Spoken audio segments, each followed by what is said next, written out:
આયનો જય વધારેલા હરિ ગુરુ સંતનો જય સદગુરુ સદારામ બાપાનો જય સદગુરુ નટુરામ બાપાનો જય કૃષ્ણ કનૈયા લાલ કી ધન્યવાદ।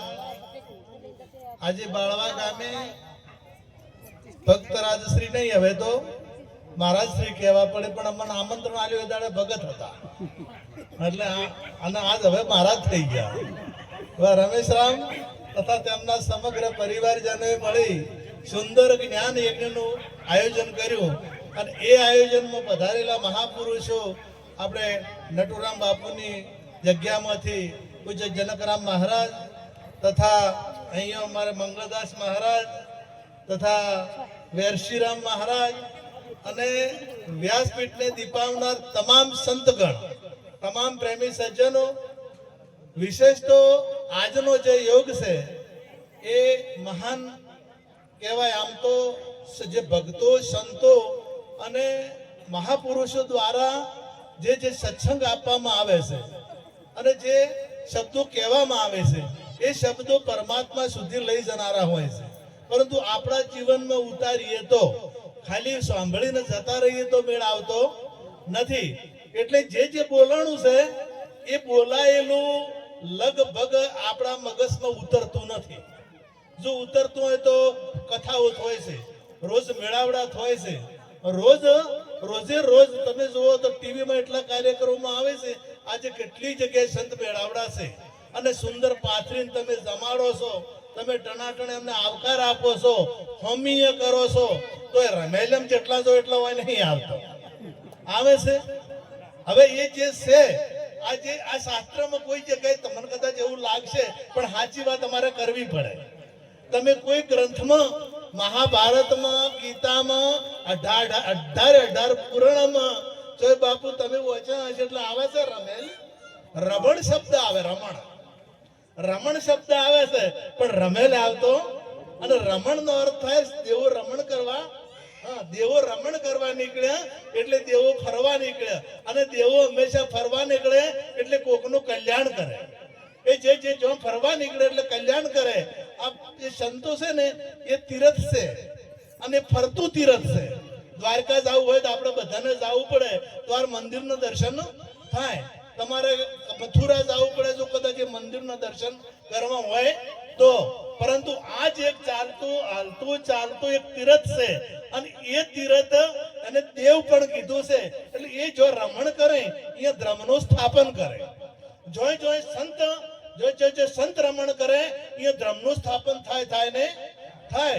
જ્યારે ધર્મની ગ્લાનિ થાય છે ત્યારે હું પૃથ્વી ઉપર અવતાર ધારણ કરું છું અને અધર્મનો નાશ કરી અને ધર્મનું સ્થાપન કરું છું। જો સંતનો ભેટો થયો છે, એ સંતનો ભેટો થયો છે, અહીંયા અધર્મનો નાશ થયો છે અને ધર્મનું સ્થાપન થયું છે। અધર્મ એટલે શું અને ધર્મ એટલે શું? અધર્મ એને કીધો કે જે પરમાત્માના માર્ગે નથી જતો, એ ભલે ગમે એવું તપ કરે, ગમે એવું કઠિન વ્રત કરે, ગમે તે કદાચ એક પગે ઉભો રહે કે આકાશમાં મઠ કરીને રહે, કદાચ આખી જિંદગી એ સંન્યાસી થઈને રહે, ભલે ગમે તે કરે, પણ ધર્મનો માર્ગ નથી પકડતો એ અધર્મી છે। ભલે કદાચ એ કોઈ ભૂંડું કામ કરતો નથી, પણ જે પોતાનો ધર્મ છે, આપણે તોરલે જેસળને કીધું, ધર્મ તારો સંભાળ જાડેજા, તારી બેડલીને ડૂબવા નહીં જવું। ગીતામાં ભગવાને કીધું સર્વ ધર્મ પરિત્યાજાય મામેકમ શરણમ અહમ ત્વા સર્વ પાપેભ્યો મોક્ષામિ શુચઃ। એ અર્જુન તું બધા ધર્મો છોડી અને મારા શરણે આવ, હું તને બધા પાપોમાંથી મુક્ત કરીશ। આ તમામ આ વાતો કેને કરી? પરમાત્મા શ્રી કૃષ્ણએ। અને આ કૃષ્ણની વાત આપણે ભારતના જે હિન્દુ, જે આપણે જે હિન્દુ કહીએ છીએ, આ હિન્દુ લોકોએ જેટલાને સ્વીકાર કર્યો આ વાતનો? આ ગીતામાં જે ભગવાને કીધું એ વાતનો સ્વીકાર જેટલાને કર્યો? ભગવાન કે તો મોનતા નથી, અને ભૂવો કે તમારા ઘરે ઝાપડી છે તો એ મોને, અને ભગવાન કે એ ભગવાન જે કહે છે એ વાત સ્વીકારવા કોઈ તૈયાર ભગવાન એમ કહે છે કે હું વ્યાપક છું, સર્વભૂત સ્થાનમ સર્વભૂતાની જ આત્માની, હું બધી જગ્યાએ વ્યાપક છું. એટલે તમારે હું પ્રકટ કરવો હોય તો હું થાય. પેલો હમણાં મહારાજે કીધું કે કુવામાં પ્રગટ થયો, તો હું થાય કે ના થાય? કારણ કે એના વગર જગ્યા છે જ નહીં. પરંતુ આપણી વાણી એવી બધી પરમિત ઊભી કરી દીધી છે. એટલે વાણી એક સાખી છે કે હરી કો મિલને હરી ચાલા, હરી બેઠા થા હરી કે પાસ, હરી મિલ ગયા હરી હુઆ ઉદાસ. હવે હરીને મળવા જાય છે, આ તો હરી મળી ગયો તો હરી ઉદાસ ચમચમ છો. હવે એને મળવા તો જાય જ છે, પરંતુ હરી શબ્દનો અર્થ શું થાય? હરીનો અર્થ હાફ થાય, હરીનો અર્થ પોણી થાય, અને હરીનો અર્થ દેડકો થાય. હવે પેલો હાફ હતો ને એ દેડકાન ગળવા જતો હતો. હરી કો મિલને હરી ચલા, હરી બેઠા થા હરી કે પાસ, હરી પોણી ના જે તળાવ હતું ને એ તળાવના કોઠે દેડકો બેઠો હતો. એટલે હરીના પાસે બેઠો હતો ને, અને પેલો હાપે હરીને મળવા જાતો હતો. હરી કો મિલને હરી ચલા, હરી બેઠા થા હરી કે પાસ, હરી કો હરી મિલ ગયા હરી હુઆ ઉદાસ.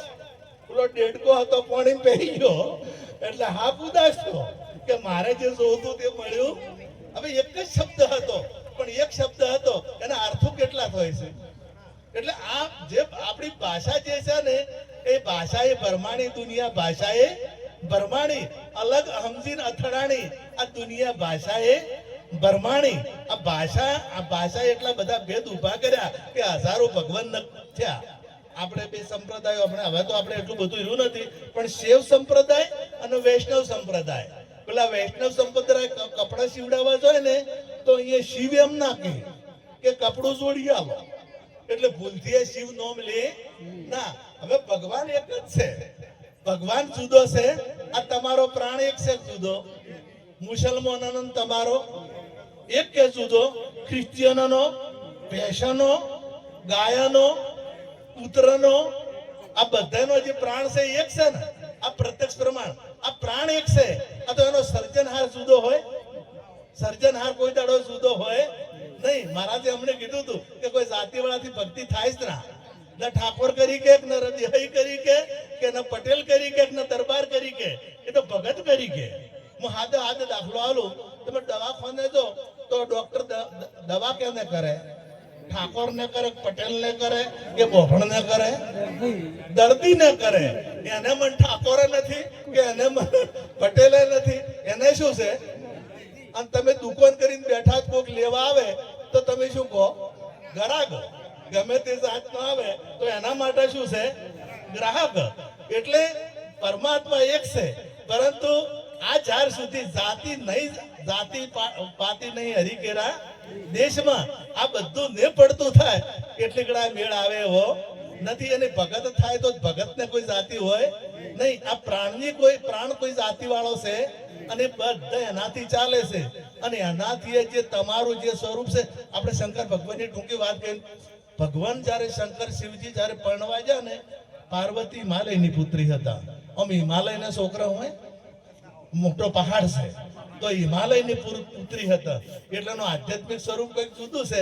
પ્રકૃતિ અહીંયા ખીલે, પ્રકૃતિ છે ને અહીંયા ખીલે. જો માયાનું રૂપ ખીલતું હોય ને તો હિમાલયમાં જેવું હોય ને અહીંયા ખીલે. એટલે એની પુત્રી છે આ પાર્વતી છે, મેનકાની બહેની. હવે આ પરણવા જાય એટલે આપણે જે એની સખીઓ હોય ને, જે દીકરીની સખીઓ હોય, કોઈ મશ્કરી કરે ને વરની, તમે બધા પરણ્યા હશો એટલે ખબર તો હોય છે. હવે ઓછું છું, પણ પહેલા હતું વધારે બધું. એટલે શંકર ભગવાન પહેલા તો બી જે બધે કે મને તો દેખાવ જ બીજો હશે. આ તો વળગાડીને જ બીજો આવ્યા છે. આપણે બધા દાગીના બીજા પહેર્યા છે ને એને બીજા પહેર્યા છે.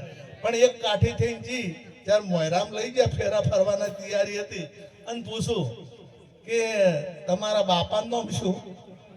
પેલા વિચાર કરે છે એટલે મારા બાપો જ નથી, બાર ક્યાંનું નામ લેવું?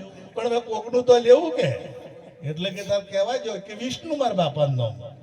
એટલે એમ કે બીજી આવી કે વિષ્ણુના બાપાનું નામ શું? વિષ્ણુના બાપાનું નામ બ્રહ્મા. એટલે ત્રીજી આવી કે બ્રહ્માન બાપાનું નામ શું? કે હવે કેનું કેવું? ત્રણ હતા થઈ રહ્યા, હે બ્રહ્મા વિષ્ણુ ત્રણ હતા થઈ રહ્યા. એટલે કે કેનું કેવું વિચાર કરીને કે હું બ્રહ્માનો બાપો હું શંકર કે બ્રહ્માનો બાપો હું આ વાત પેલીની સખીને સમજણી ને પણ ઓમાં ગીતામાં ભગવાને કીધું જે પરમાત્મા છે ત્રિગુણાતીત છે પરમાત્મા છે ત્રણ ગુણોથી પર છે અને ગીતામાં ભગવાને બધી જગ્યાએ જે હું શબ્દ વાપર્યો કે ઝાડમાં પેપડો હું રાજાઓમાં મનુષ્ય હું આ દરેક જગ્યાએ મનુષ્યમાં રાજા હું દરેક જગ્યાએ હું શબ્દ વાપર્યો એ હું ક્યાંને કીધો અને તમારે ભેંસો બોલે તોય હું અને ગાયો બોલે તોય હું અને મોટર ચાલુ કરો તોય તમે ગાડી ચાલુ કરો તોય હું અને છોકરું રોવે તોય પેલું એ જ ક્યાં કે એટલે જે હું શું છે એ હુંને જો સમજે તો બેડો પાર થઈ જાય એ હું પરમાત્માથી જુદો નથી પણ પરમાત્મા નથી જ્યારે આજે હું કરે આપણે નદી છે ઘૂંઘવાટા કરતી જતી હોય અને સમુદ્રમાં મળી જાય તો સમુદ્ર નોમ રહે આપણે નદી નોમ રહે એ નદી નોમ ના રહે એ સમુદ્ર થઈ જાય ખુદ સમુદ્ર થઈ જાય એ સમુદ્ર હવે અહીંયા પછી નદી ગંગા છે કે જમના છે કે નર્મદા છે કે તાપી છે એ કે રહેતું નથી એમ આ જીવનો શિવ થઈ જાય તારે પછી કહેવા પણ રહેતું નથી અને એ પરમાત્મા અને હનુમાનજી ને પૂછવું છે હનુમાનજી ને પૂછવું છે મહારાજે તો બધા પુસ્તકો ઘણા વાંચ્યા છે એટલે હનુમાનજી ને પૂછું કે તમે કોણ છો તો દેહ ભાવથી જોતા હું તમારો દાસ છું અને જો જીવ ભાવથી પૂછતા હો તો હું તમારો અંશ છું અને જો આત્મ ભાવે પૂછતા હો તો હું તમે બે જુદા નથી આપણ બે એક છે વિવેકાનંદે કીધું ટેબલ ખુરશી ને માઇક ગલાસ આટલું પડ્યું હતું કે ટેબલ છે ને તો ખુરશી નથી ને ગલાસ નથી ને માઇકે નથી અને વિવેકાનંદે નથી આ માઇક છે વિવેકાનંદ નથી ખુરશી નથી ને ટેબલે નથી અને જો વિવેકાનંદ છે આ તેણે નથી આ જે છે એક છે આ પરમાત્મા કબીરે એટલા સુધી કીધું એક કહું તો હે નહીં દો કહું તો ગાલી એક પ્રેમ ગલી હતી સોંકડી દામે તામે દો નમાય એક કહું તો હે નહીં અને દો કહું તો ગાલી એટલે એવો આ પરમાત્માને સમજવો એ બહુ કઠિન છે પણ તત્વજ્ઞાની પુરુષ તત્વિદ પ્રણિપાતે ન પરિપ્રશ્નેન સેવ્યા ઉપદેક્ષંદિતે જ્ઞાનમ જ્ઞાની તત્વદર્શિનમ એવા તત્વદર્શી ગુરુ પાસે જવાય તો બેડો પાર થઈ જાય આટલું કઈ મારી વાણીને વિરામ આપું સદગુરુ